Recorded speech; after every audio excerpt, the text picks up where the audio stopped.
আসসালামু আলাইকুম রহমতুল্লাহি ওবরকাতুহু। সম্মানিত দর্শক, এনসিপি যেটিকে কিংস পার্টি বলা হয়, ডক্টর মোহাম্মদ ইউনূসের প্রত্যক্ষ মদদে এই দলটি গঠিত হয়েছে বলে সর্বমহলে আলোচিত হয়।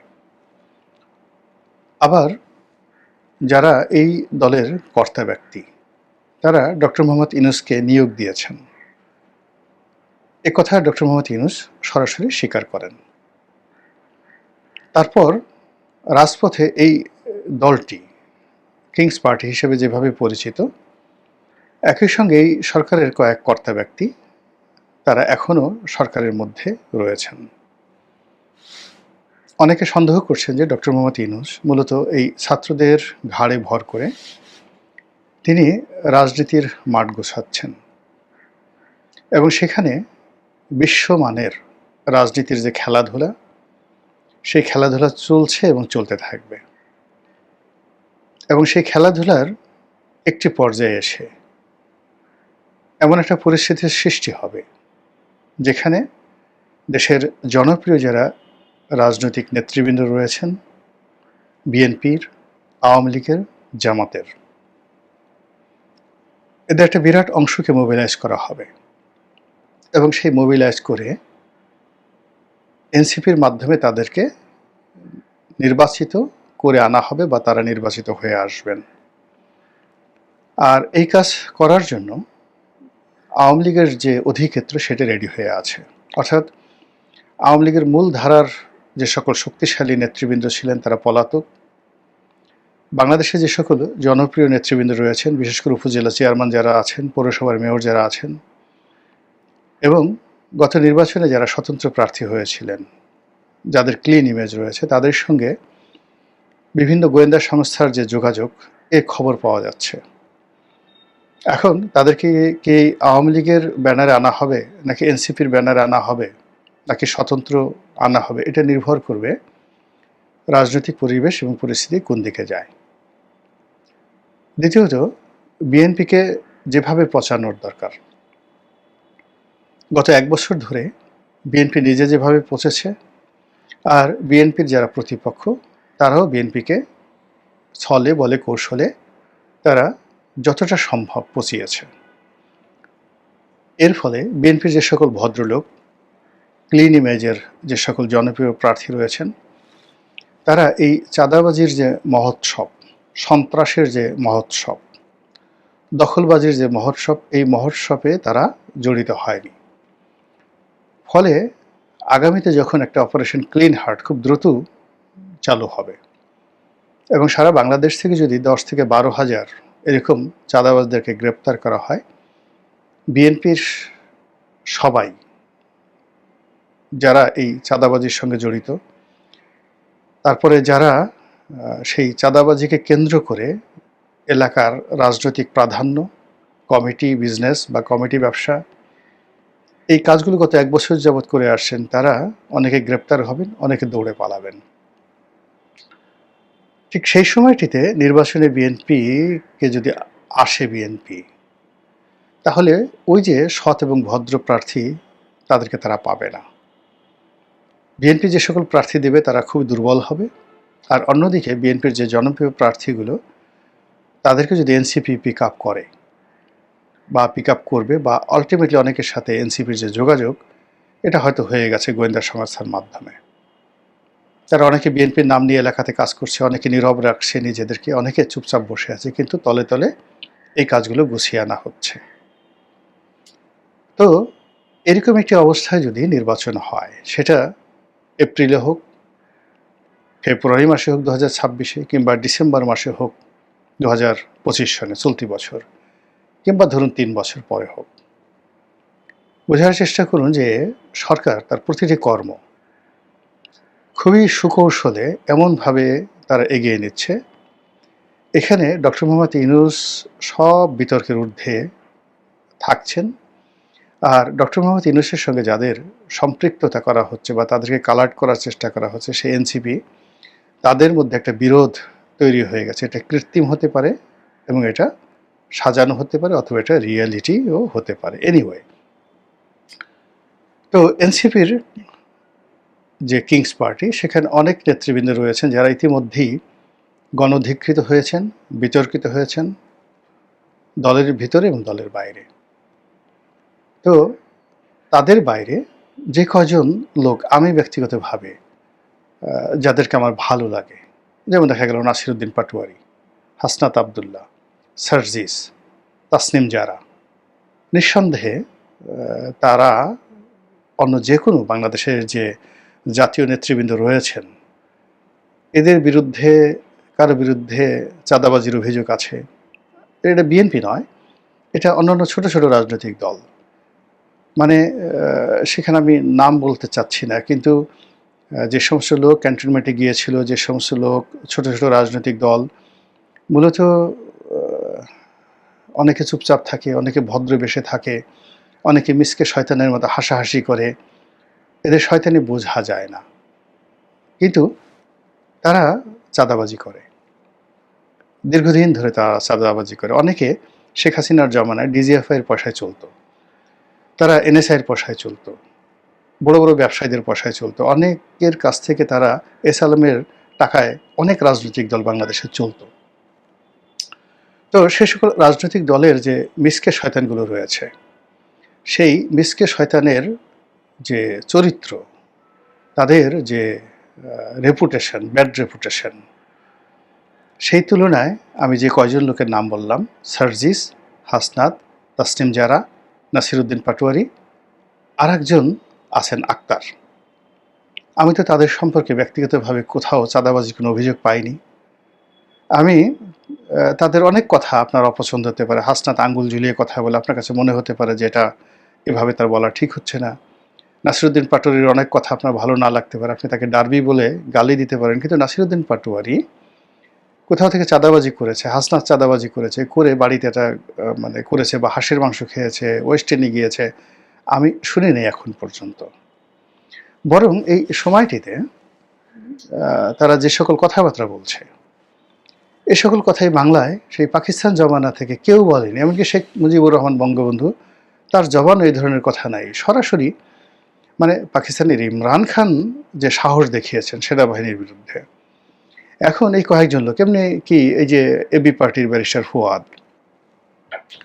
এখন ফুয়াদের কি হবে আমি জানি না, কিন্তু ফুয়াদ যে কথাগুলো বলছে, যে হুমকিগুলো দিচ্ছে, যে নির্ভীক সত্যগুলো তুলে ধরেছে, যে জায়গাতেগুলোতে আঘাত করেছে, ওই জায়গাগুলোতে আঘাত করার মতো শক্তি সামর্থ্য আমার কোনোদিন হয়নি, আর হবেও না ভবিষ্যতে। অন্য মানুষের কথা আমি কি বলবো, কিন্তু ফুয়াদকে আপনি কিভাবে বলবেন? ফুয়াদ কি বলেন তো? আজ পর্যন্ত কার কাছে দুটো পয়সা ঘুষ খেয়েছে? কোনো একটা পদ পদবীর কাছে সে গিয়েছে, এখন তার কথা আপনার অপছন্দ হতে পারে, সে হাত ঝুলিয়ে কথা বলে, কথা বলতে গিয়ে রাগে তার চোখ গোল গোল হয়ে যায়, কিন্তু আপনি তার কথার যুক্তি তো অস্বীকার করতে পারবেন না।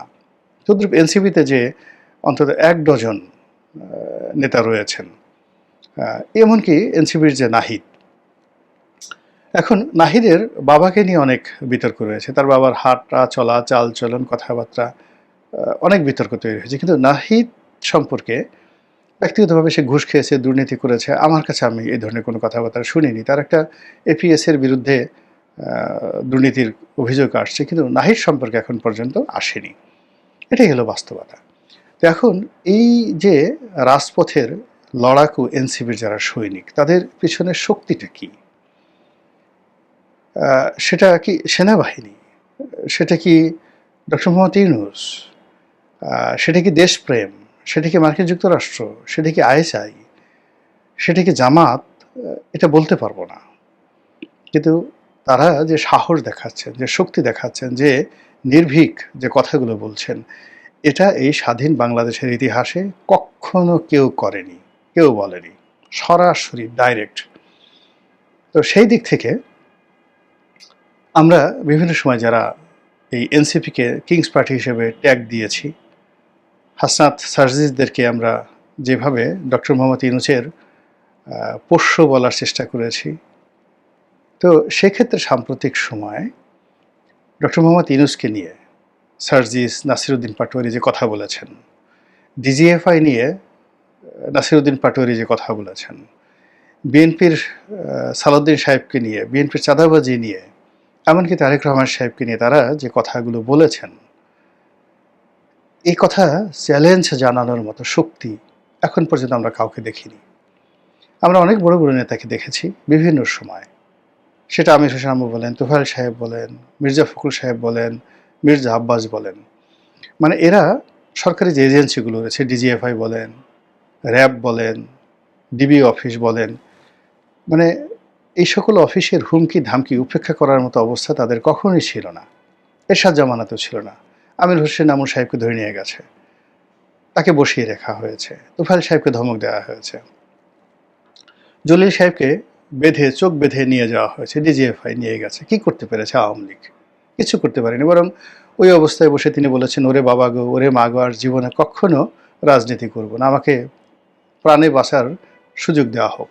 আব্দুল জলিল সাহেবের সেই বক্তব্য আমরা দেখিনি। কিংবা শেখ সেলিম সাহেব, কিংবা ধরুন ওবায়দুল কাদের সাহেব, তারা কি শেখ হাসিনার বিরুদ্ধে কোনো কথা বলেনি?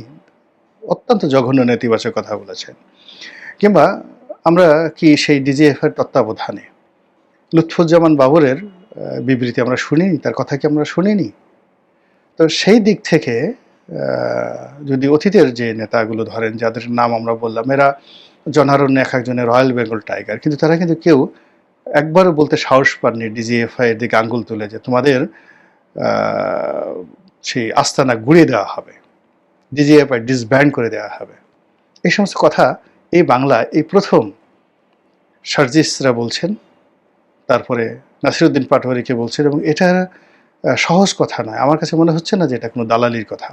ডিজিএফআই শিখিয়ে দিয়েছে, ডক্টর মোহাম্মদ শিখিয়ে দিয়েছে, আর তারাই কথাগুলো বলেছে।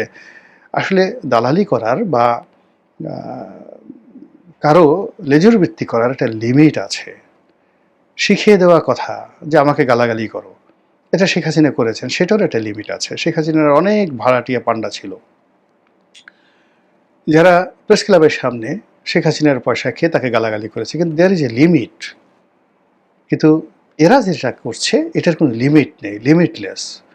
তাদের এই বক্তব্যের সঙ্গে যদি আপনি বিপ্লবীদের বক্তব্য চিন্তা করেন, সেটা পশ্চিমবঙ্গের জ্যোতি বসুর কথা চিন্তা করেন, চে গুয়েভারের কথা চিন্তা করেন, ফিদেল ক্যাস্ট্রোর কথা চিন্তা করেন, কিংবা ইয়াসির আরাফাতের কথা চিন্তা করেন, আমার কাছে ওরকমই মনে হয়। কিংবা বাংলাদেশের স্বাধীন বাংলাদেশে আসম আব্দুর রব, সিরাজুল ইসলাম খান, সিরাজুল আলম খান, তারপরে শাহজাহান সিরাজেরা জাসদ করেছিলেন সেই জমানাতে, তো তারা যে সাহস শক্তি দেখিয়েছেন, আমার কাছে মনে হচ্ছে ঠিক এরকম সাহস তারা দেখাচ্ছেন। এখন এটা কেন হচ্ছে, কিভাবে হচ্ছে, এটার পিছনে কে আছে, কারা আছে? শুধুমাত্র মার্কিন যুক্তরাষ্ট্র যদি কাউকে বলে, তারা কি কথা বলতে পারবে? আমেরিকা যদি আপনাকে বলেন তো যে আমেরিকার রাষ্ট্রদূত আপনাকে বলল যে আপনি ডিজিএফ এখানে গালি দেন, ক্যান্টনমেন্ট ভেঙে ফেলার কথা বলেন, আপনি পারবেন? আমার তো মনে হচ্ছে না। যেখানে আমাদের এই বাংলাদেশে পিটার ডিহাসকে আমরা দৌড়াতে দেখেছি, আমরা ড্যান ডব্লিউ মজিনাকে দেখেছি ইনঅ্যাক্টিভ, কোনো একটু শব্দ করার ক্ষমতা তার ছিল না। আমরা লাঞ্ছিত অপমানিত হতে দেখেছি মার্শাল বার্নিকাট বুম, যে একজন ভদ্রমহিলা ছিলেন আমেরিকান রাষ্ট্রদূত, তার গাড়ি ভেঙে চুরমার করে দেওয়া হয়েছে। কী করতে পেরেছে আমেরিকা? শেখ হাসিনার লোকজনের একটা পশম স্পর্শ করতে পারেনি। উল্টো যে শেখ হাসিনা তাকে অপমান করেছে, তার সেনাপ্রধানকে নিয়ে রীতিমতো গার্ড অফ অনার দেওয়া হয়েছে, জেনারেল আজিজকে। এবং যে বেনজিরকে, সেই বেনজির আমেরিকাতে গিয়েছেন, তাকে রীতিমতো গার্ড অফ অনার দেওয়া হয়েছে। একদিকে আমেরিকা তাকে ব্যান করেছে, অন্যদিকে আমেরিকা তার সঙ্গে নেগোসিয়েশন করার চেষ্টা করেছে, কিছুই হয়নি। তো কাজেই আমেরিকা বললেই যে সবাই লাভ দেবে, আমেরিকা বললেই যে সবাই ক্যান্টনমেন্ট ভেঙে ফেলতে চাইবে, বললেই যে কেউ ডিজিএফআইয়ের অফিস ভাঙতে চাইবে, I do not think so. তারা যে কথাগুলো বলছে এর মধ্যে আগুন আছে, এর মধ্যে বিপ্লব আছে, এর মধ্যে বিদ্রোহ আছে। এবং সর্বশেষ তারা যে যাকে বলা হয় আঘাত করেছে ডক্টর মোহাম্মদ ইউনূসকে এবং জনাব তারেক রহমান সাহেবকে, এমন আঘাতও এই বাংলাদেশে আসেনি। ডক্টর মোহাম্মদ ইউনূসকে বলা হয়েছে যে তিনি লন্ডনে গিয়ে তারেক রহমান সাহেবকে সেজদা দিয়ে এসেছেন, তারেক রহমানকে প্রভু মনে করেছেন, গড মনে করেছেন, এবং তার ত্রাণকর্তা মনে করেছেন। ডক্টর মোহাম্মদ ইউনূস যদি সেজদা কথাটা, এরা কিন্তু অত্যন্ত শিক্ষিত, ঢাকা বিশ্ববিদ্যালয়ের ছাত্র। হাসনাত আবদুল্লাহ সেই ইংরেজি সাহিত্যের ছাত্র, ইংরেজি পড়ান, ইংরেজি গ্রামের আপনি তার ক্লাসগুলো দেখবেন, অসাধারণ তার ক্লাস। ফলে সেজদা বলতে যা বোঝায়, সেজদা বলতে যা বোঝায় এটার যদি ব্যাখ্যা আমি বলি তাহলে আপনি বুঝতে পারবেন। প্রথমত যদি আপনি নিজেকে মুমিন ধরেন, মুসলমান ধরেন, মুত্তাকি ধরেন, তাহলে আপনার সেজদা কেবলই মাত্র রবের জন্য, কাবার মালিকের জন্য। আর যদি আপনি অন্য সেজদা ধরেন তাহলে আপনি মুশরিক হবেন, মুরদাদ হবেন, হিন্দু হবেন, কিংবা আয়ামে জাহিলিয়াতের যুগের যে কাফের যারা লাত, মানাত, উজ্জাকে নিজেদের অধিকর্তা মনে করতেন তাদের কাছে মাথা নুইয়ে তারা সেজদা দিত। তাহলে তারেক রহমান সাহেব, তাকে যদি সেজদা দেওয়া হয় তাহলে সে কে? সে শিব, সে কালী, সে দুর্গা, অথবা সে লাত, মানাত, উজ্জা? কেননা সে তো গড নয়। তাহলে বাকি যাদেরকে সেজদা দেওয়া হয় সে ফেরাউন হতে পারে, ফেরাউনের সামনেও তার অনুগতরা সেজদা দিত। কাজী তারেক রহমান সাহেবকে কোন জায়গাতে নিয়ে যাওয়া হয়েছে এই একটা শব্দের মাধ্যমে? এই কথাগুলো তারা যে বলেছে তারা তো বেকুব নন, চিন্তা ভাবনা করে, কোমর শক্ত করে, ঘাড় সোজা করে তারা এই কথাগুলো বলেছেন, সমস্ত পত্রপত্রিকা এসেছে। আর যিনি সেজদা দিলেন, তো তিনি যে সেজদাটা দিলেন লাত, মানাত, উজ্জাতকে, শিবকে, কালীকে, দুর্গাকে, কার্তিককে, লক্ষ্মীকে, অথবা ফেরাউনকে, যেভাবেই বলেন না কেন, আল্লাহ যদি আপনি স্বীকার না করেন তারেক রহমান সাহেবকে, তাহলে তো নবী ও রাসূলরা কাউকে তো সেজদা দেওয়া না। সেজদা কাদেরকে দেওয়া হয়? এটা মানে সবসময় সেই গ্রিক মেথোলজি বলেন, আয়ামে জাহিলিয়াত যুগ বলেন, সনাতন ধর্ম বলেন, জিনিসটা কেমন হয়ে যায়? যাকে সেজদা দেওয়া হয় তার ক্যারেক্টারিস্টিক্স কী হয়? তো লন্ডনে গিয়ে সেজদা দেওয়া হয়েছে, যাকে সেজদা দেওয়া হয়েছে তাকে কোন পর্যায়ে উন্নীত করা হয়েছে বা নামানো হয়েছে, বা তার ডেজিগনেশনটা কোন পর্যায়ে নিয়ে যাওয়া হয়েছে? রিমাইন্ড ইট। সেকেন্ড থিং হলো, যিনি দিয়েছেন সরাসরি ডক্টর মোহাম্মদ ইউনূসকে বলা হয়েছে তিনি কে?